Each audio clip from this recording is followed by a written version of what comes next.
Gentlemen, welcome back to the Alpha M podcast. Today, I am incredibly excited to talk to somebody that I've been watching for years. I had the pleasure to meet once.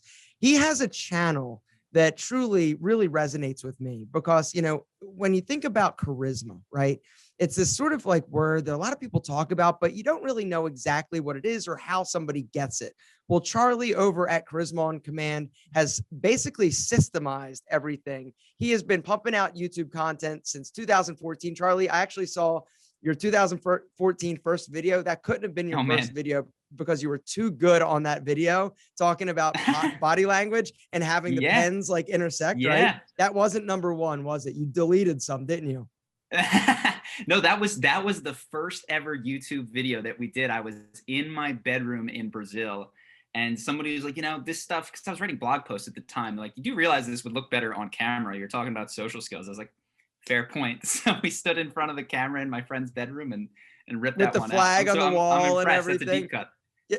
No, so okay, so back to Charlie. Started Charisma on Command YouTube channel, has over 4.5 million subscribers. Also has Charisma University, which we're going to talk about a little bit today. And you've just been it's been fascinating to watch you grow and the content that you guys have been putting out. One of the things that I noticed just as a content creator is just that you've systemized and structured your thumbnails, the way that you do your video. You're not even on camera that much. And so a lot of voiceover stuff. Charlie, tell everybody how you kind of got started into this, because you're a 33-year-old dude, right? 33, 34. How old? I'm 33. I'm old on YouTube. So. Okay. I'm old on YouTube and, exactly. But no, I just want to hear, like, how did it get started? How did you decide to start posting videos about social skills and charisma? Yeah. Well, the genesis of doing my own business was the 4-hour work week. I was a consultant. My friend handed me the book and it spoke to me because it said that I didn't have to see my future as a series of lateral moves to eventually wind up in a corner office. And I think that that's very common for kids today. But when I read that book, it was mind blowing that I could run my own thing. So we started off trying a parkour business. We made a parkour DVD, which is that urban street running type stuff. Didn't work very well because we had no personal attachment to parkour. So then the next thing we said, it has to be something. So wait, hold on. So you decided to start a business on basically on something that you really had nothing to do with. You weren't really in park. So the Venn diagram was, what does the world need and what will people potentially pay for? And Casino Royale was popular. And there's that first scene where people are like scaling buildings. I always thought it was cool, but when I tried it, I fell on my ass and it hurt really bad. So I immediately quit. But we hired a guy to shoot this video and we paid him. And then we did all of the B-roll and the audio editing. But even though it was working, it was selling and we were using Google ads to do it. We were profitable, which I didn't realize. If you're profitable day one of Google ads, you've got a business. But I didn't have the drive to continue because I wasn't passionate about parkour. So what year was that? How long ago? That was, if we started our first video in probably 2012. Wow. Okay. So this was back before Google advertising got to be what it is now. I mean, it was still big, but it's now, the keywords and the bidding is a lot different and it looks a lot different, but go on. All right. So you thought about doing this parkour, you did it, you were profitable.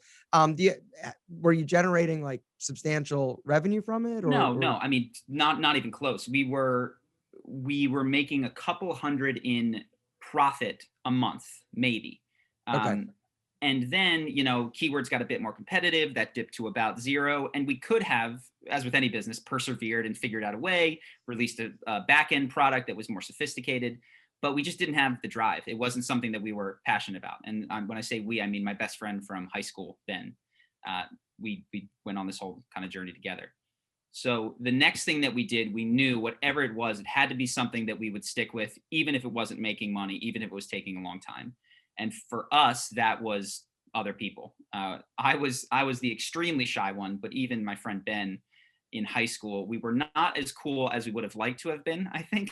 Mm-hmm. And so had always behind the scenes kind of discussed our frustrations with girls and, the difficulty of getting and maintaining a girlfriend and how he went to college and immediately sort of blossomed. I did not. So we were having these conversations about what it took to make the friends that you wanted to make and date the girls that you wanted to date. So this was an ongoing discussion between he and I. And we said, okay, we've learned quite a bit since our college days. Why don't we start talking about this?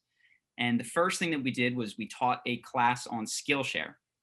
At the time, I don't know if you remember, Skillshare was in person only. So we rented out. Yeah, man. Prior to the pivot, you could rent out classrooms and they would just help you do the booking. So we had 10 people in this tiny room in New York City, and we talked about how to meet girls in New York City during the day on your lunch break. That was our first class that we ever did. People really liked it. How much did you charge for that class? That class was free to half the participants because I gave away codes, and then it was $10 for the remaining 5 participants. So net, we took home $15, and then minus subway fees, we each made about $4.50 on that first class. Nice. Okay. So not wildly popular, but the response was very good. So we got into what has since become, and really wasn't a big thing at the time, like sort of traditional dating coaching. Where we were talking about relationships and guys and girls and all that kind of stuff. And I mean, I can slow this down or speed it up, but essentially we realized that the guys that we most wanted to work with, our close friends, were repelled by dating coaching. Dating coaches. That's like the idea. There was signing up and saying, I struggle in this particular area with women. For them, it was like, no. That's, of course, that's not a problem for me, even though they would ask us questions about dating. So we knew that if we were going to attract them, or we realized rather that we were going to have to put it in a more palatable package that included career, friends, all of those sorts of things as well. And that's when we shifted from pure dating coaching to charisma. And that was a big inflection point for us. Still was writing on blogs, sharing what we were doing on various forums, but that was where we started to get traction. And then several months after that, we posted that first YouTube video. So I'm kind of condensing to the first 2 years. And if you want to hear more, I'm happy to slow it down. But that was the evolution from, I know that I want to get out of the corporate grind, to here's my first attempt. And then finally, by the time we had charisma on YouTube, we had a niche that people were to respond to. So how long did you have the charisma on YouTube before you were able to basically quit your full-time job? What were you doing as a career up until that point? I dove in really quick. So charisma we had for about 6 months before I quit. Now, it wasn't that I was able to quit. It was that I was a contractor and I was let go is what happened. Okay. And it was, okay, do I double down and find a new job, or do I try to make this thing that is absolutely not earning me money and not enough to sustain myself work? And that was what I did. So, I mean, I scraped the bottom of the barrel in terms of my income. I Airbnb'd my bedroom. I took out my 401k and took the penalty just to make rent. Like we were really tight for. You were going for it. I mean, that is an incredible story. I think that's something that I think a lot of entrepreneurs, they love the idea of starting a business, but when it comes to actually doing it, one of the things that prevents them is the comfort aspect. But that got taken away from you, and it was basically your decision. Okay, I'm either going here or I'm going here. But you believed in yourself, and you were young, and you didn't have the responsibilities of a family, and so it allowed you to sort of scratch that entrepreneurial itch and really kind of go for it. And so once you started the YouTube channel, what was sort of that process like, in terms of how did you start making revenue from that? Did you automatically start to have courses? Was Charisma University, was that a thing from the very beginning? What does that process look like to you? Yeah. So back in our blog days, we realized that we needed to make money, right? You can have a lot of eyeballs on your stuff, and we didn't have a tremendous amount, but that doesn't convert to dollars. So we were fortunate enough to find a course. I believe at the time it was called, I forget what it's called. I think it still exists. It's called the Interactive Offer or something like that. And it walked us through a process of co-creating a product with our existing audience.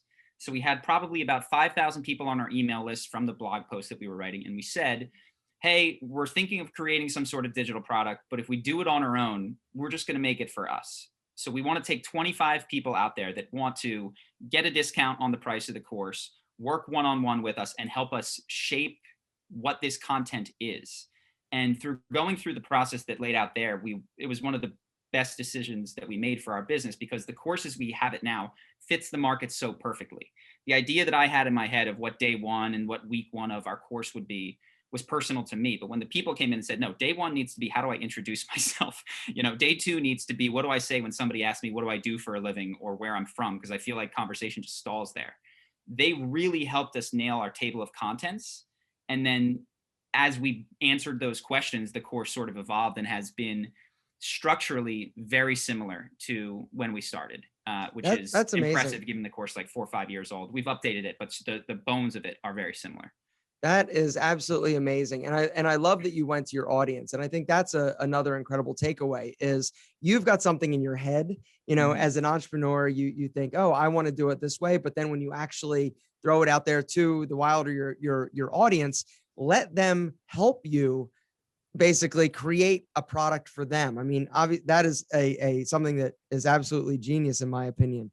So talk a little bit, what is charisma? The first time I really, I guess, heard and was really, sort of thinking about this concept of charisma, it was really your YouTube channel, because, you hear about this word charisma all over the place. He has charisma, but what is charisma? If you had to break it down to a 5-year-old, what is it? Yeah. What does that word actually mean?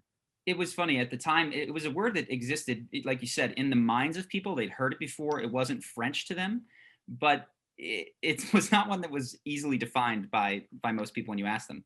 The way that I've considered it is the ability to influence people, often with force of personality. And I purposely exclude things like paying people or being very beautiful from what constitutes having charisma. In my understanding and my definition of it, is it comes from the person that you are, the way that you behave, the signals that you are sending out with your body language, tonality, the word choice, all of those sorts of things. And then in terms of influence, that can be everything from making people want to date you, to making people want to promote you, to making people just want to, they think of you when there's a party and they want, who I want to come, this particular person. And I didn't realize, because influence, I think, was a dirty word when I was growing up. The idea that you would persuade someone to do something differently than they might have otherwise done. It's kind of like cult leader, right? Every cult leader in the history of the universe, has had incredible charisma, right? It's just this ability to influence people, and people are just drawn and like almost like a magnet to them. People even like Charlie Manson, and it's just they have something that really just draws people to them. So in a less culty way, you are helping people basically figure out and unlock that from within. Now, would you say that there are certain people that are kind of like just born with charisma? Like you'll see, certain people that are they've just got it, but it is a skill that you would consider that somebody can learn, right? Yeah. So, and I guess that was kind of like a question and a statement. Is charisma something that some people are just born with, or is it a learned sort of attribute? I don't think anyone is born with it, but I do think that people are socialized with it at such an early age that it's just their nature. They were charismatic 5-year-olds, 10-year-olds, 15-year-olds, and it's just come naturally to them. I really do think that especially middle school social status can have a long-term effect on who people are unless you take conscious steps to change. And that was one of the biggest fears that I had. And one that was, I was about to fulfill my middle school destiny, which was shy, introverted, quiet Charlie forever, until I consciously intervened in that. So I don't think people are born with it. I think everyone learns it. I think some people are unconscious of the fact that their dad or their social circle gave them a lot of the things that they don't think about having learned, but are still, learnings. And then can it be learned? Yeah, I think everyone learns it. I had to learn it consciously, because I didn't learn it before I was 12 or 15 years old. I learned it when I was, 18 to 30. And I think that that's some of the people who watch it say they enjoy it for the entertainment value, but I think the people that come to our channel and say it really helps them, they didn't have that, strong role model that taught it to them. They weren't in the social circle that just got it. So for me and for a lot of people who watch the channel, it is something that is practiced until it becomes habit. Yeah, I've often said that if you have great social skills, it's almost like a secret weapon, right? Yeah. If you have the ability to go in and interact with people and make small talk with people that you don't necessarily know, and you can keep a conversation going.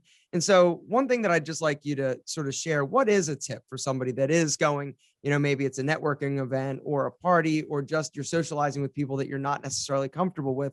what is your best piece of advice on how to basically, you mentioned introduce yourself, but then how to keep that conversation going? And so how do you introduce yourself, Charlie? Because that is, like you said, let's start from the basics. Like, where do you start? Yeah. So I think the first thing that I would do, even prior to introducing yourself, and this is one that people slip on and I can be lax on at times, but it's when you are asked, oftentimes the first question will be, how are you, or how's it going? Find a way to be better than fine. Find a way to be better than good. Be more descriptive. Be fantastic, amazing, great, or just have something to say and share. And that is literally the first thing that we cover in our course, because conversations have a homeostasis. And if you start it at a level 2 in excitement, it is tough to crank it to a level 7. And if it's not above a 5, people are going to have to go to the bathroom or dip at the networking event, because there's more exciting things to do than talk to a person who's level 2 exciting. So level 2 exciting. I love that. I'm gonna be stealing this from you, Charlie, but go on, keep going. Feel free. Yeah. So I mean, that's our first day, is like literally go out there, find a person who's going to ask you how you're doing. It's really easy. If you ask them, they'll respond, and just practice being phenomenal or awesome, or like have a short thing to say about it. Then to recognize that the initial pieces of interaction are often social niceties that you want to help people break out of. So we ask each other, because we don't know what else to say oftentimes, where are you from? What do you do? And we're trying to, locate where might I have a commonality with this person? So the analogy that we've used is like Velcro. You want to put out a lot of potential hooks for the other person to sink into. So if you say, and then we could connect on this, if I say I'm from the East Coast, I'm from Philadelphia, you might have an immediate hook, but somebody else might not with the area that I grew up. So I can say something like, I grew up in Philadelphia, but I got really interested in entrepreneurship. And so I was able to travel South America for a long time, which is actually the place that I really consider home. But now, because I like, extreme sports or whatever, I live in Colorado, which is not true of me. But you find a way to give them. But you are from Philly. Exactly. You're finding a way to give them. I like travel. I like sports. I've lived in these different places. And each individual you'll see will hook into the piece that is intriguing to them. So extreme sports people are going to want to talk to you about mountain biking. People who love travel are going to want to talk to you about Latin America. So we help people really actually plan different habitual answers to where are you from and what do you do, that enable conversation to just have several threads that can carry you at least for the next 10 minutes. And then from there, we talk about how to branch off. All right, Charlie. So that's great ideas in terms of when you go into some type of like social setting. But let's talk a little bit about dating, because that is one of the things that a lot of guys struggle with, right? It's that fear of rejection, that fear of, I don't know what to say. What is the best piece of advice you would give for actually approaching and introducing yourself to somebody? How would you introduce yourself to, somebody that you're potentially interested in talking to a little bit further, to see if there's possibly some type of connection that you can make and possible dating scenario? Yeah. Well, I think that the first thing that one has to keep in mind, especially, I imagine we're talking about young men, because it is different for young guys and young girls. The first thing that you have to capture when you're speaking to a girl or a woman, depending on how old you are, is their interest. And this tends to be one notch more difficult if you are at a bar or a party or a thing where that person is an attractive individual and a lot of people want to speak to them. So there's a number of ways to do this. You can be playful and sarcastic and create, some sort of exciting new, you're talking about exciting topics. But the big thing is that what works for you to connect with a friend of a friend who's a guy is not going to suffice if you're talking to a hot commodity at a party. So the first thing is that you need to find a way to capture their interests. And there's a lot of different things that we can talk about there. The second piece that I think guys often, especially early on, is that they do not have a standard outside of being attractive. And women can sense this. People want to be around people that like them for reasons other than the shape of their body. And if the truth of your experience is that, you could say just about anything and I would still be madly in love with you because you're pretty, it's actually going to be hard to maintain a conversation and a relationship. So we often work with people to be like, look, what are your deal breakers? And so one simple one might be, if I'm out to dinner with someone that I like and they're rude to a waiter or waitress, doesn't mean that I'm going to end the date, but I'm going to feel some sort of a turnoff. Or if they're not ambitious or whatever it is, everybody's got their different ones, but it's really to get clear on what your deal breakers are and genuinely find and search for a match that does not have those deal breakers, because people can sense in a still friendly way as you're sensing, as you're speaking to one another, if you have standards or if you don't. And if you don't have standards, it becomes very difficult. And then the hardest piece, I think, for a lot of young guys to do is, especially today, is to maintain and build sexual tension. And that literally can start with, resting your hand on their hand, or, little innuendo, playful hugs, those sorts of things. So those are the three broad buckets that I think about. And when I'm listening to any particular question from any particular guy, I'm always asking them, which of these three areas do you find yourself weakest in? Let's start in that bucket, and then we can move along. And so what bucket would you say guys are the most challenged at? The tension or the gauging of interest? The most challenging one I would say is having standards for a lot of young men. Some guys are naturally funny, they can get in there, and there are other guys who struggle with that. But you can be interesting without being funny. You can have interesting travel stories. You can be up to really fun, ambitious things. If you're using what we talked about in the hook part of what do you do, where are you from, you can quickly get into talking about interesting journeys that you've taken, travels, entrepreneurial ambitions, which I know a lot of people who listen to your podcast are starting off with. So that can be a very good way to get interest. What is often missed is the sense of having a standard. And it sounds silly, but I promise the young guys out there that if you actually develop these things and if you actually search for them, it makes people want to spend time with you, because they know that you are interested in more than the way that they look, which is very important to people, even though we spend so much time on how we look. And of course, like people to like us for those reasons. No, absolutely. So talk a little bit about your entrepreneurial journey and where it's going, Charlie. You started the university. How is that going? What is the structure in terms of how do you guys, I look at like a lot of different YouTubers, and I love sort of figuring out where the revenue streams sort of come from.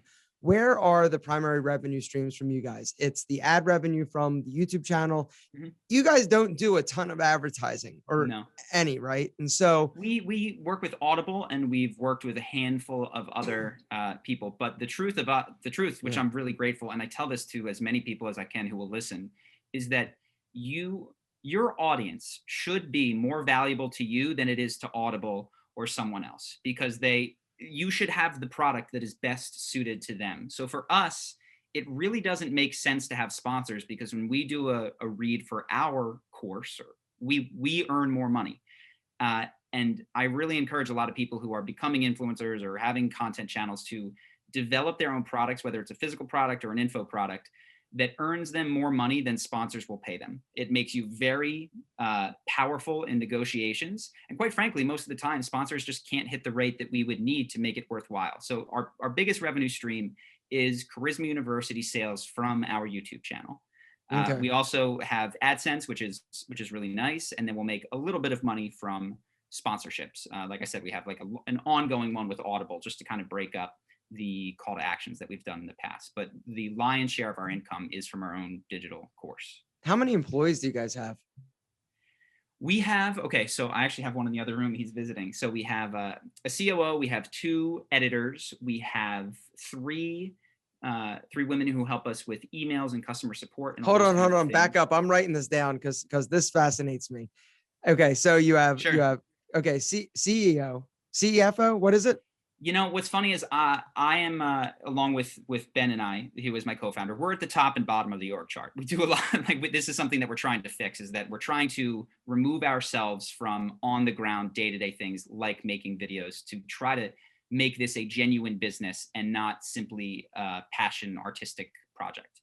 So there's Ben and I, who are the founders. Mm-hmm. There is a COO. He is responsible, and he's great. He's out there right now for really handling a lot of projects, coordinating management between different people, and not losing the forest for the trees when we're working on things. Then we have a video editor. Does two video editors who will work on videos and thumbnails together. We have 3 support, three women who work in our customer support team. And that's because we have so many different people doing, questions about billing and all those sorts of things. We have a coach inside of Charisma University, who is someone that we've worked with to be able to answer comments and questions. And if they don't know, they kick it up to me, sort of thing. We have sort of a a volunteer, quite frankly, tech guy who is the husband of one of our video editors, and he's just been really cool and has helped us out with a lot of the tech stuff that we've had. And then we have, I don't know how many, 7 or more foreign language channel managers who each have teams of their own. And they don't work for me. They are on a 50-50 revenue split. And they run Spanish channel, Russian channel, Portuguese channel. And they basically take everything that we do, all the architecture that we've built for our tech stack, translate it, and then, make their own YouTube channels. But they don't have the university. They do. They have the university as well? Yes. Many of them do. And that's where it turns from like, hey, I want my, the people in my country to be able to see this content too. A lot of them are full-time on it, and they have teams of their own and have made a nice income for themselves. So this is a substantial, business. You have, just for your team, you're looking at, including Ben and yourself, you're at 7, 8 people. And so yes, that are full-time. That's about right. Yeah. Wow. Incredible. How many, okay. So I don't want you to tell me, like revenue numbers or anything like that, but, in terms of Charisma University, how do you charge for that? And is it a monthly sort of membership fee that somebody is paying? And how do you keep people interested? Because I think that's one of the things that I used to have a membership website a long time ago. And I thought, okay, the way I'm going to do this is I'm going to just put out a lot of content. And it was all me that was generating this content. And I found out real fast after about 2 years that this was not something that was going to be sustainable. At the time, I was making more money than I ever had. I was making like $100,000 from this course, or this website, which was amazing, because up until that point, literally I was making $25,000 a year. But one of the other interesting things is how do you keep people interested? How do you keep them sort of like the fitness club membership, right? The whole thing with them, and the reason why they do so well is they sign up in January, but then they keep, paying for the entire year because they feel guilty if they'd quit and all that. But only about 10% of the people that are members of fitness centers actually use it on a monthly basis. So how do you keep people interested? What is the structure of your university? Yeah. Well, the first thing is that I think subscription models, while they are touted by internet marketers as to make all the money, I actually think they're only suited for particular products. You mentioned a gym, which is something that you need on a regular basis in order to maintain. When we looked at our course, our goal was not to make something that you needed to come back to every month. Like, we wanted you to be able to go in, get a skill set, and then not refer back to it for a very long time. So we made the decision to not charge membership or subscription fee, but to have a flat fee, which could be done in a payment plan. So it's $600, and you can either buy upfront, or you can do, a 6-month payment plan for $100 a month. But once you're in, you get all of the updates, and we've done many. Anything that we add to it is included. And that you go through it at the your exception own, to that. You go through it at your own speed. Yep. Well, the intended speed is there are 30 days, and it's intended that you do 5 days a week, Monday to Friday, take the weekends off, and then start over. We're considering, and I think probably will also add a cohort thing to it. So right now you go through it by yourself, you do the exercises, and there's one action guide to do every day. It takes less than 10 minutes. I mentioned one is go outside, find someone who will ask you how you're doing, and be better than good. So there's one particular action. And if you don't, and what happens if you don't do that for the day, you've got to basically follow it up the next day, or. So this is the problem is the accountability right now is on the individual, and hopefully, your own drive takes you through, and the fact that you've invested all the money to do it. But what we're realizing is the two biggest things that we could offer to our customers are accountability that is external, and community. And that's one of the reasons that we're considering cohorts, which would be a group of people who start, say, on, July 1st and end halfway through August, and have pretty consistent interaction, conversation, Zoom calls, such that there's social pressure to actually go out there and do these things, as well as a group of people who are peers who are going through it with you to ask for help, that isn't just, a coach that can respond to you. So we're looking at the cohort model, and I think that that's something that would be valuable for a course like ours. Hopefully something that we have set up by the end of the year as an option, not the only way to take it, but if you're interested. How many hours would you say that you work a week? You mentioned the 4-hour work week. How many hours would you say if you had to? I know that as an entrepreneur, it's very tough to sort of compartmentalize the hours. But what would you say? How many hours a week would you consider to be work? So in the last several months, I've not made a video. Ben, my co-founder, has done it. We've moved to one every 2 weeks. I've really taken a step back in 2021. So a couple hours a week, I would say. How come? Why did you step back a little bit? A couple of reasons. One was because I felt like I'd said everything that I had to say, and I felt like I was repeating myself. And I was like, you know what? I'd rather have a tighter set of videos that we're getting through rather than just repeating. And our backlog is done quite well because I have hopefully made those videos with some longevity. Do you guys change the thumbnails also? Yeah, we can chat about that. I'm happy to do it on the podcast, but that's deep, nerdy YouTube stuff. That's been really, really valuable for us. That has kicked up and so much new interest in our back catalog. Has been doing thumbnail tests. But Ben how do you test them? Where are you testing them? TubeBuddy. Have you not done this? Yeah. Yeah. So I can give you some pointers, and I'm happy to share them with your viewers as well if you're interested. It gets nerdy fast, but we've, in short, probably been able to kick up views 30-ish% without adding new videos. And in fact, we're slowing down our output. We do 2 videos a month now. Wow. It's great. It's great to see people, watching videos that I made in 2018 and still liking them. Yeah. And so, okay. So back to the slowing down. So yeah, you feel like you felt like you said everything. You don't want to necessarily just put out content to put out content. And so that was one reason. What were some other reasons? Another reason is that in terms of like ambition, I have been, I think, very fortunate enough to realize that earning more money and scale is not going to satisfy me.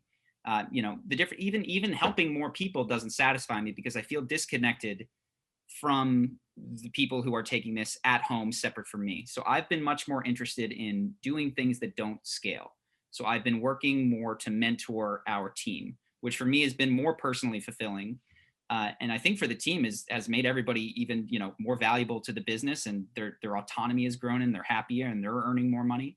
So the job that I do have now is calls with people on our team to try to help them be more analytical, see things differently, take a higher perspective. And that's really the work that I do. And it's a handful of calls a week that are about a half an hour to an hour each. Mm-hmm. And it's been great, honestly. The more that I've gotten out of the way and the more that I've said, this organization needs to not be my baby, my brainchild, my little protected thing that is exactly an avatar of what I'd like to be, but you guys can start to shape this. It's been challenging internally, but it's actually been really good for business. So that's what I've been up to. Very interesting. What about personally? What do you like to do, Charlie?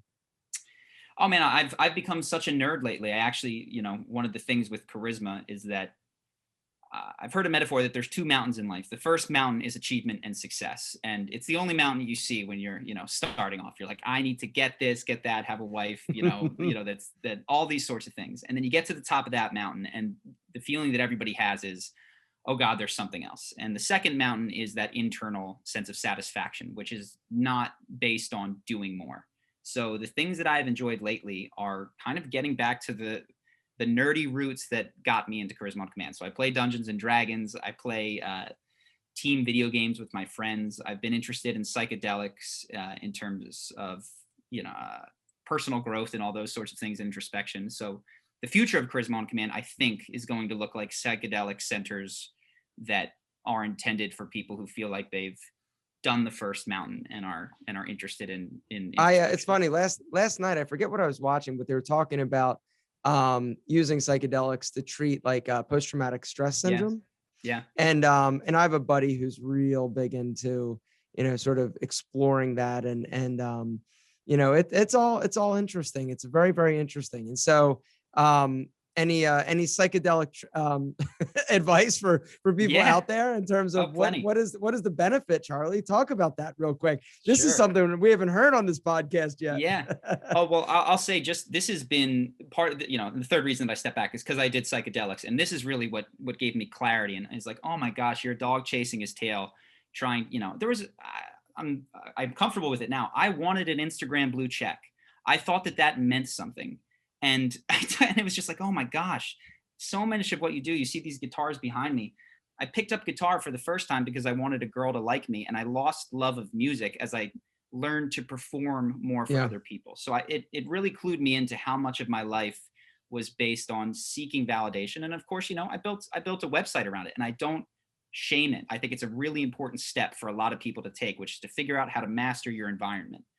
But for me, what has been much more fulfilling recently has been turning to the one-on-one interactions with my team members and really going back to my family, spending more time with them, having conversations that should have been had 20 years ago and 15 years ago, and all the stuff that kind of just gets glazed over as you're growing up. That has been incredibly fulfilling, challenging, valuable, and that's what I'm getting right now from psychedelics. And what psychedelics specifically? So the one that there I are a would bunch say of that them. people should There are a start. I bunch. started with ayahuasca, and Okay. that one can have a lot of dangerous effects. I recommend it sparingly and to people who have been well vetted. But I think one that is likely safe to do in an environment where you're taken care of is MDMA.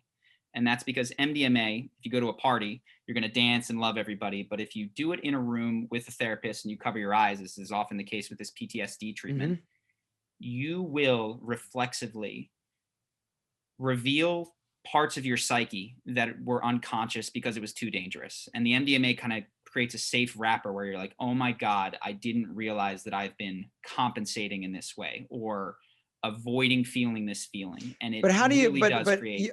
my question would be, there has to be, if you're going to be doing that and you have a therapist, there's got to be some type of direction or framework in order to work within, because Absolutely. just, taking it and having you need the therapist. Obviously you need to have a goal. Your therapist also needs to be sort of on board with the goal and maybe well trained in this sort of process, right? It can't just be a regular therapist like, hey, I'm going to cover my eyes, take MDMA and let's see what happens and roll the dice. Yes. And so explain a little bit about that, because this is interesting.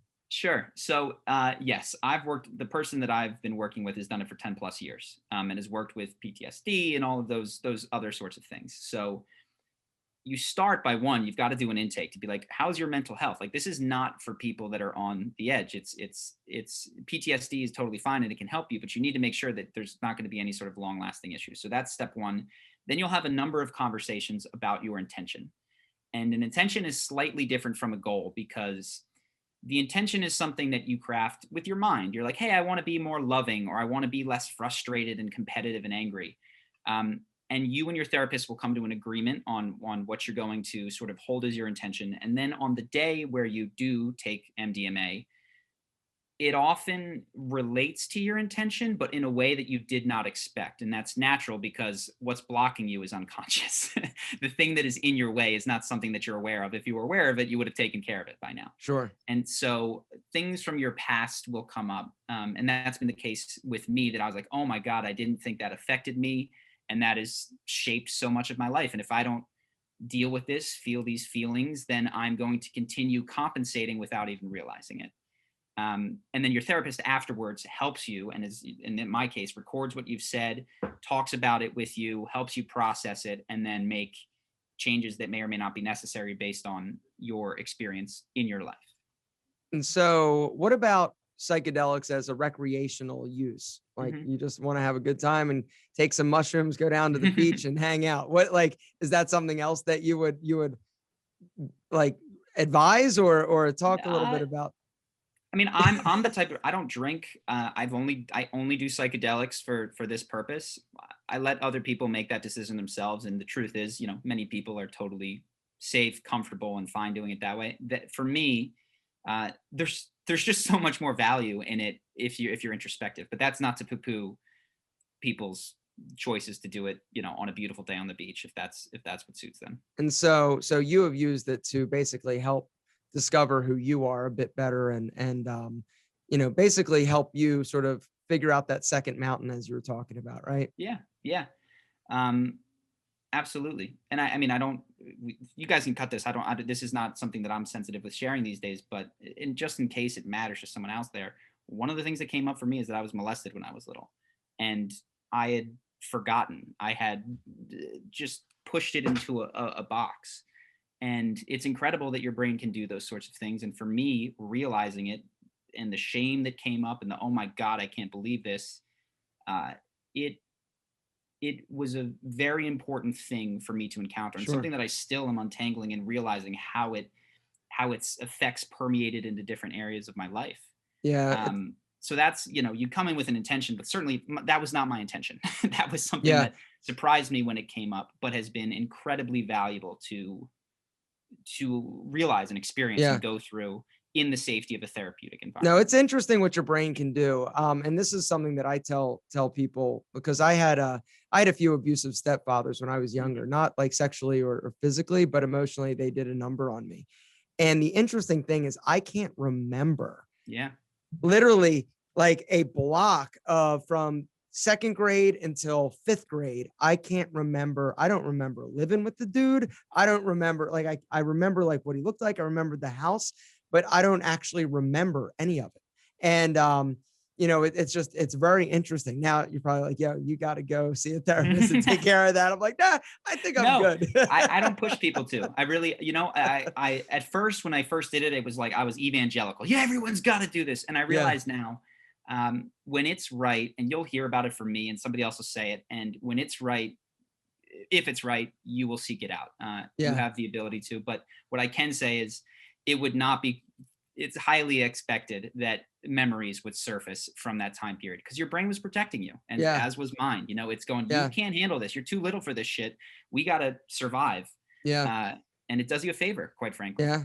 No, and it's interesting, but I think one of the reasons why, I have been, I'm very comfortable around people. I've come to realize about myself that I'm actually an introvert with, Hmm. the ability to have extroverted, sort of tendencies, but I get like recharged. Like I can't be around too many people for too long. I've got to go be by myself. Like that's what fuels me. That's what gets me just feeling better. When I'm around people, I feel very like, and what I've come to realize is that my one of the defense mechanisms from sort of that time in my life and moving schools and different marriages and things of that nature was I became really good at interacting with people because I wanted to just be I just wanted to be liked.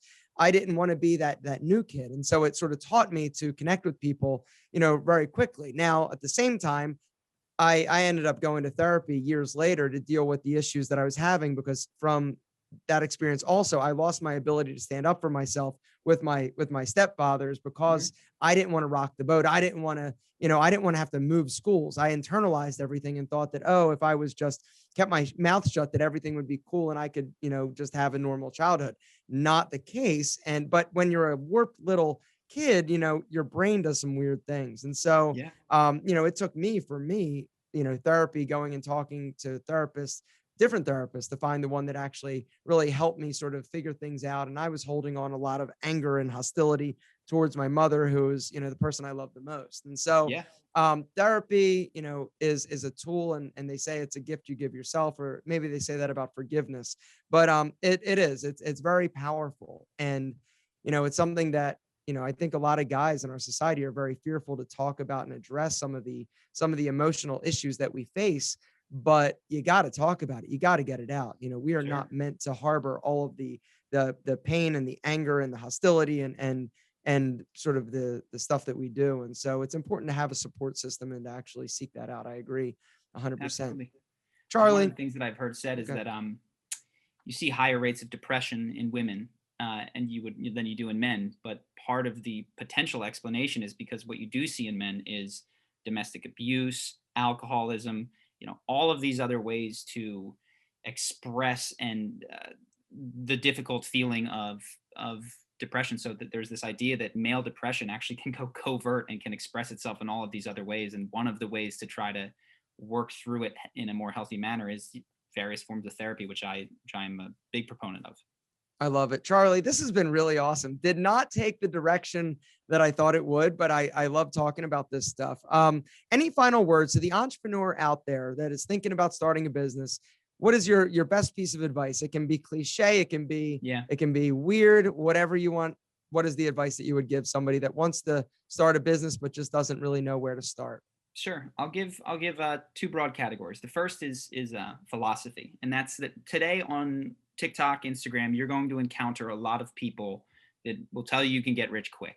And what I would like you to keep in mind is that the best way to get rich is by providing value to other people, as cliche as it sounds. And all of the get rich quick schemes have one thing in common. They have zero interest in that. They do not care about satisfying a customer or making the world a better place. And that's how you know that they're not going to work in the long term for you or for anyone else. And then the second thing is just very tactically, the things that helped me the most were reading the 4-Hour Workweek. There's a course called Marketing Step by Step. If you guys are interested, it's not mine. It's by a guy named Evan Pagan. And then that last thing that I mentioned was I think the interactive offer. And those last two you can do when you're a bit more established, because they are a bit more money, but start with the 4-Hour Workweek if you're a reader. That was something that really helped me. I love it. Guys, if you want to check out Charlie and everything that he's doing, you can go to his YouTube channel. We're going to link everything down below, Charisma on Command, or you can go to Charisma University. What is it? CharismaUniversity.com. If you Google Charisma University, it'll come up. It's a weird, webpage. Yeah. Okay. Anyway, Charlie, thank you so much for hanging out with me. It was an absolute pleasure. I've known you over the years. I got to meet you once, but this was really cool, just sitting down and having a conversation. So I really appreciate your time and continued success. Hopefully next time I'm out in Santa Monica, we can run into each other and you can take me to like a yoga retreat or something. Some cool hip New California vegan. Exactly. Exactly. This is amazing. I'm never leaving. Anyway, Charlie, thanks so much for everything, brother, and take care. Okay. Yeah. Thanks, man. Thanks, Paul, for setting this up. Bye-bye.